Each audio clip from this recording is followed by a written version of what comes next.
નમસ્કાર વિદ્યાર્થી મિત્રો, આજે ધોરણ 10 વિષય ગુજરાતીમાં કાવ્ય 11 શિકારીને આપણે ભણીશું.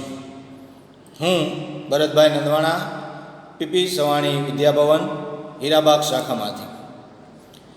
કાવ્યના કવિનો પરિચય જોઈએ તો શિકારીને કાવ્યના કવિ કલાપી છે. તેમનો જન્મ 26/1/1874 અને અવસાન 9/6/1900. તેમનું મૂળ નામ સુરસિંહજી તખ્તસિંહજી ગોહિલ છે. અમરેલી જિલ્લાના લાઠીના રાજવી પરિવારમાં તેમનો જન્મ થયો હતો. કલાપીનો કેકારવ સંગ્રહમાં તેમની કવિ તરીકેની પ્રતિભાનો પરિચય થાય છે.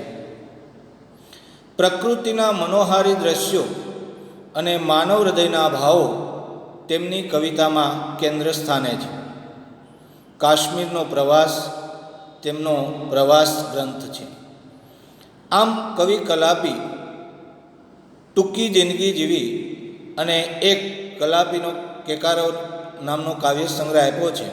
તેમાં તેના કાવ્યો આધારિત એક ઉચ્ચ કોટીના કવિનો પરિચય મળે છે.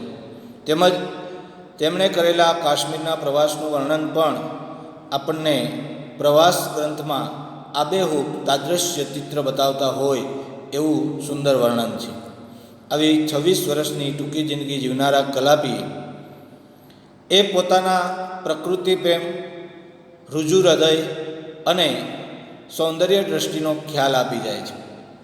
આ કાવ્યમાં કવિએ પ્રકૃતિ જગત, પ્રાણી જગત સાથેનું સૌહાર્દ અને સૌંદર્ય દ્રષ્ટિને આવરી લીધા છે. કાવ્યના એક યુવાનને વાર્તા કહે છે કે તું આ સંહાર રહેવા દે, આખું વિશ્વ સંતનો આશ્રમ છે.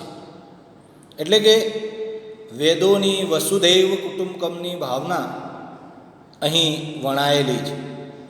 આ સૃષ્ટિમાં પંખી, ફૂલ, ઝરણા બધું જે છે તે એકરૂપ છે. વળી સૌંદર્યનો એક મૂળગામી પ્રશ્ન અહીં છે કે તીરથી મારીને તો માત્ર પક્ષીનું સ્થૂળ શરીર જ મળશે, એનો આત્મા કે એના ગીત નહીં મળે. આ જ વાત મનુષ્યને પણ એટલી જ લાગુ પડે છે.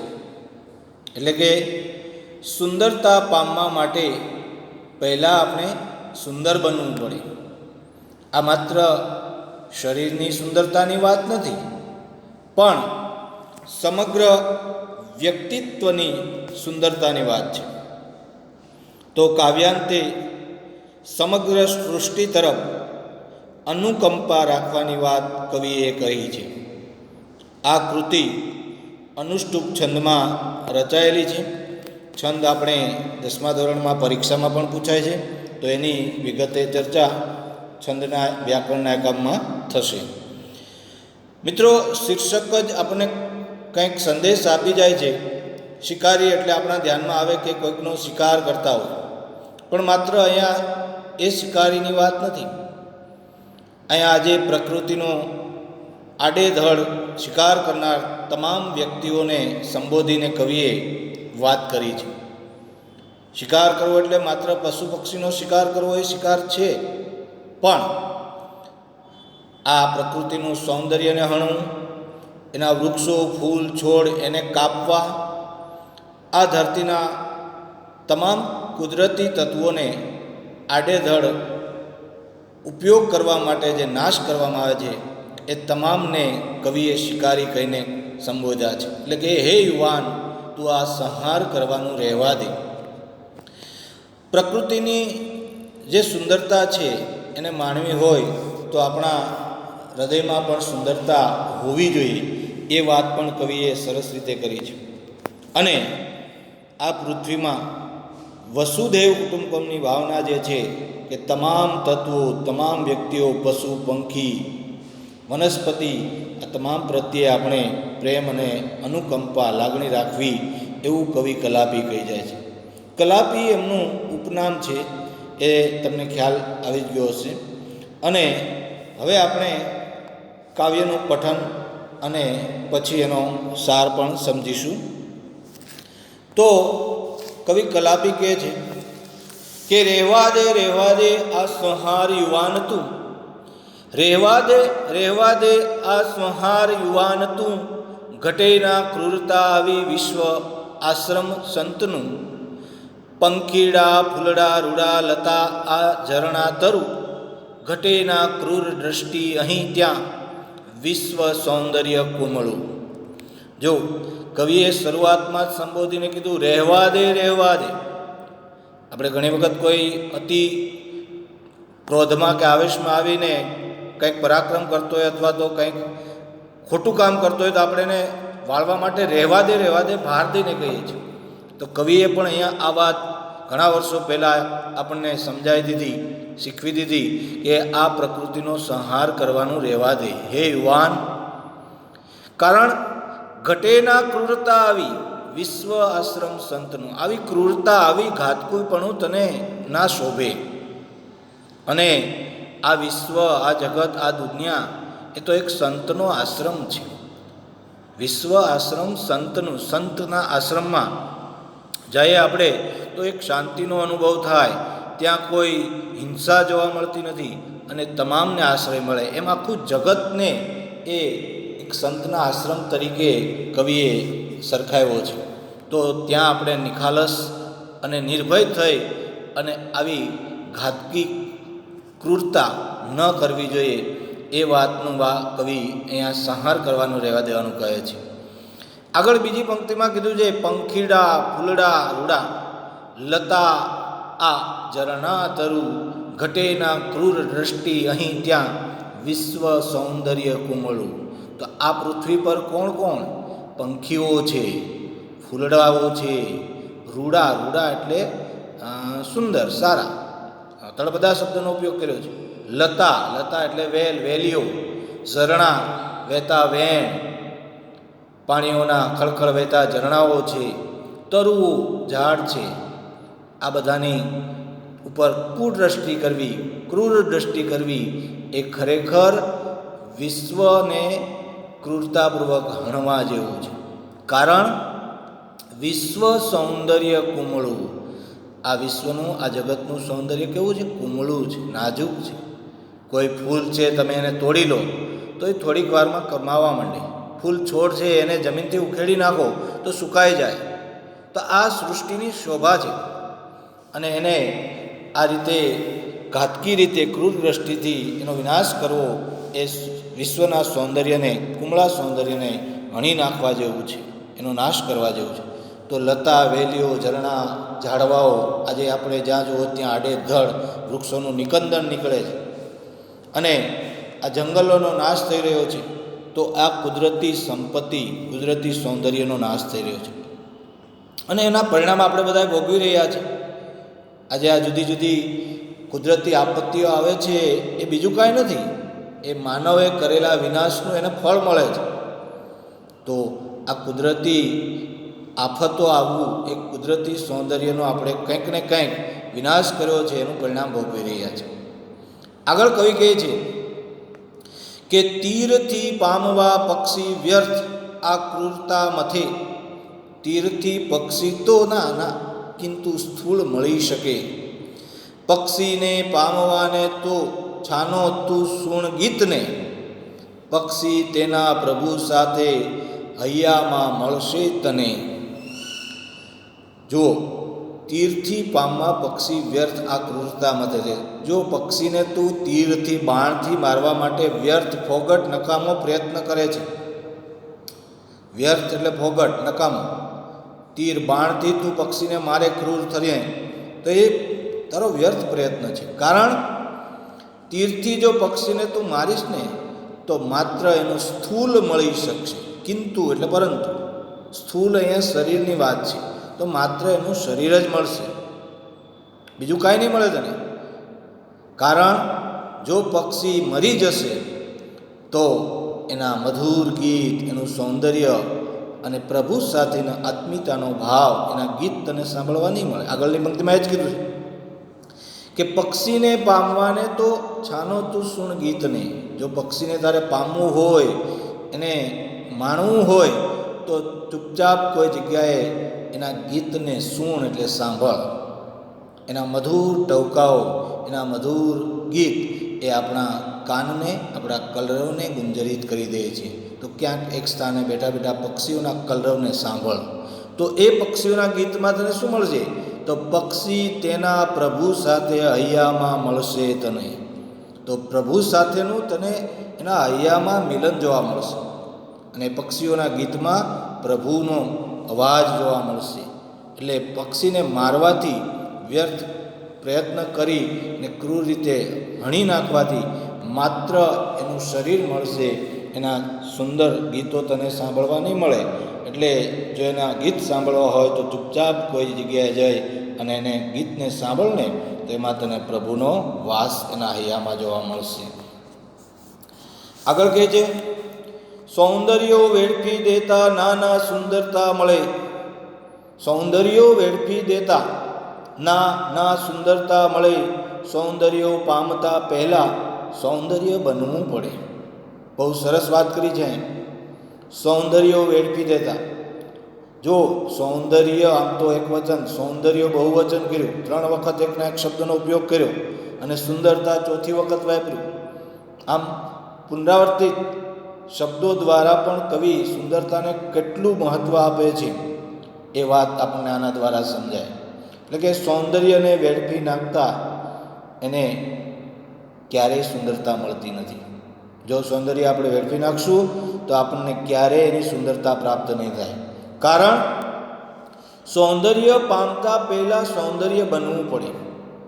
એટલે કે જો તારે સુંદરતા મેળવવી હશે, સૌંદર્ય પામવું હશે, તો તારે પહેલાં સૌંદર્ય એટલે તારા હૃદયમાં સુંદરતા ઉત્પન્ન કરવી પડશે. તારે સુંદર બનવું પડશે.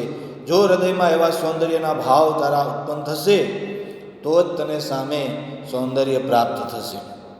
એટલે જો સુંદરતા પ્રાપ્ત કરવી હોય તો આપણે સુંદર બનવું પડે. જો આમને આમ આડેધડ સૌંદર્યને વેડફી નાખશું, એનો નાશ કરી દઈશું, તો આ પ્રકૃતિની સુંદરતા ક્યારેય નહીં મળે.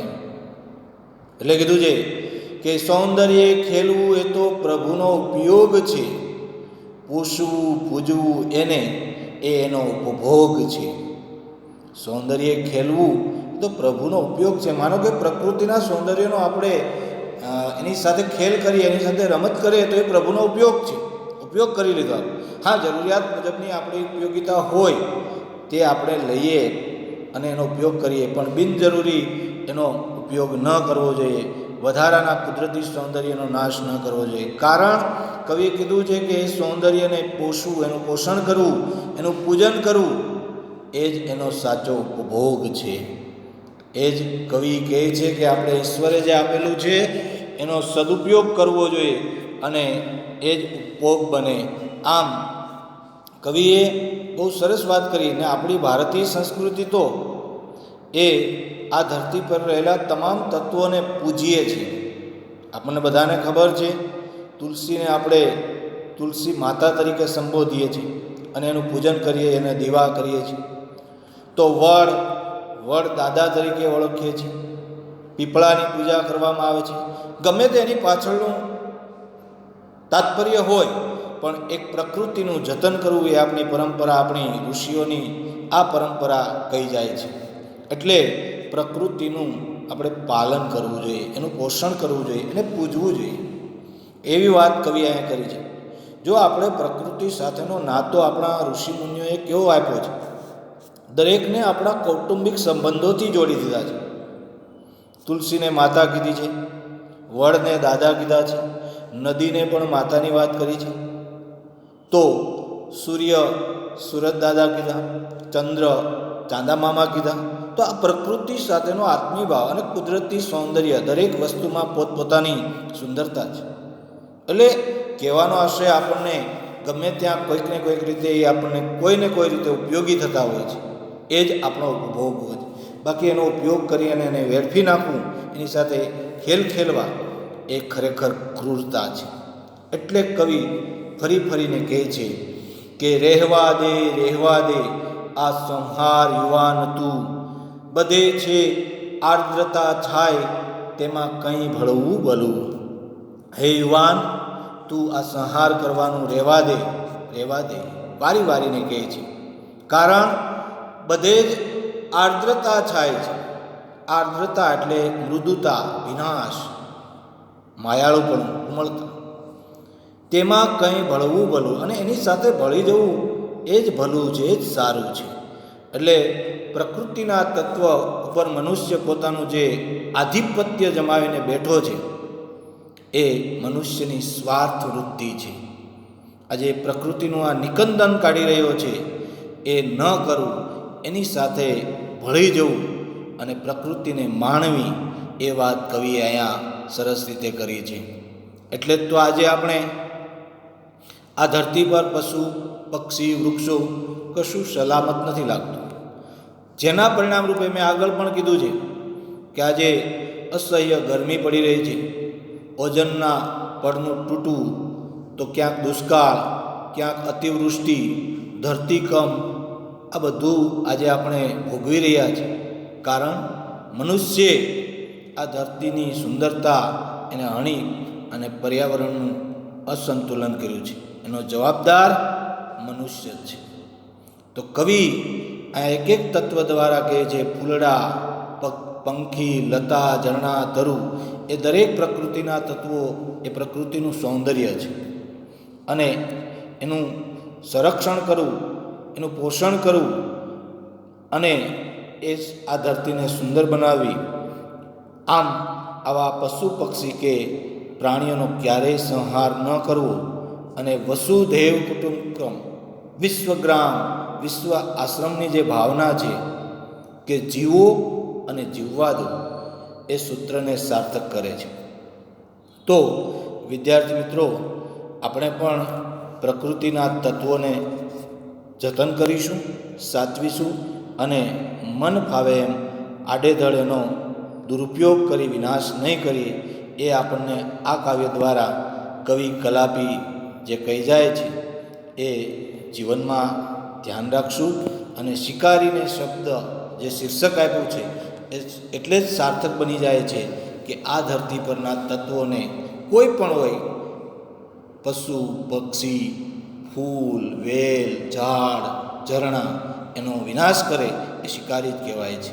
એટલે એનો સંહાર ન કરવો, એનું સંરક્ષણ કરવું, સંવર્ધન કરવું, એ જ આપણી પ્રકૃતિ, ધરતી માતાએ આપણને હાથ આટલું આપ્યું છે, તો એની આ સુંદરતાને ન નુકસાન પહોંચાડીએ અને પર્યાવરણનું જતન કરીએ, એવી ભાવના પ્રસ્તુત કાવ્યમાં કવિએ સુંદર રીતે વર્ણવી છે. એટલે જ ફરી ફરીને કહેવાનું મન થાય કે સુંદરતા પામતા પહેલાં સુંદર બનવું પડે.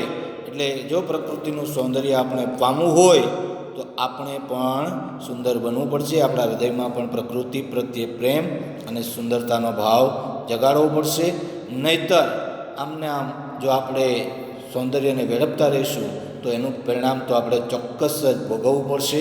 એ વાત આ કાવ્ય દ્વારા કવિએ ઘણા વર્ષો પહેલાં કહી દીધી છે.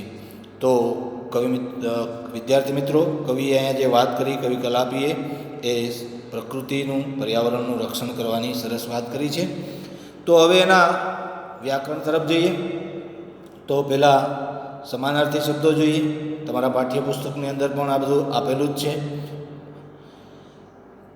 પહેલો સમાનાર્થી છે સંહાર, તો એનો અર્થ છે નાશ અથવા પ્રબળ ઘાત. રૂડું એટલે કે સારું, સુંદર, આ તળપદા શબ્દમાં પણ આવી શકે. આર્દ્રતા એટલે ભીનાશ, મૃદુતા અથવા માયાળુપણું.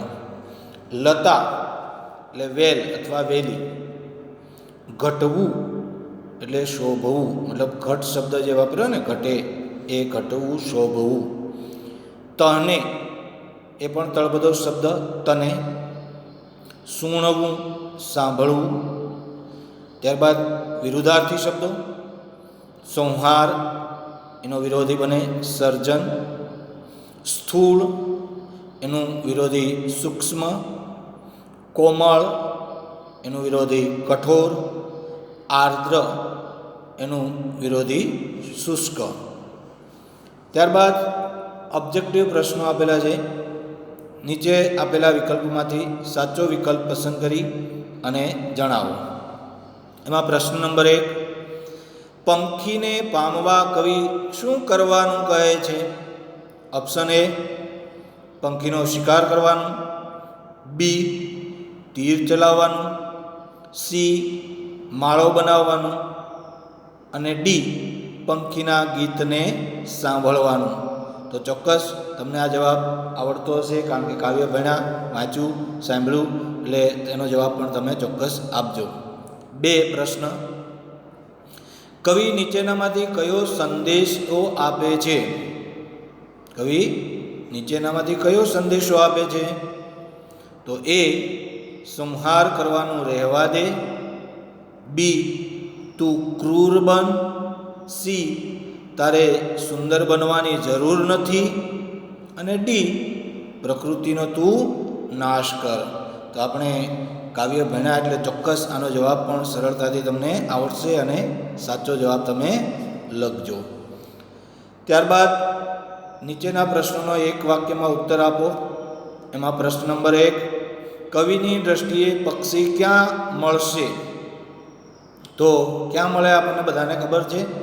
એ પક્ષીની જ્યાં જ્યાં જગ્યા છે કાવ્ય આધારિત આપણે જવાબ આપવાનો છે, ગમે ત્યાં નહીં.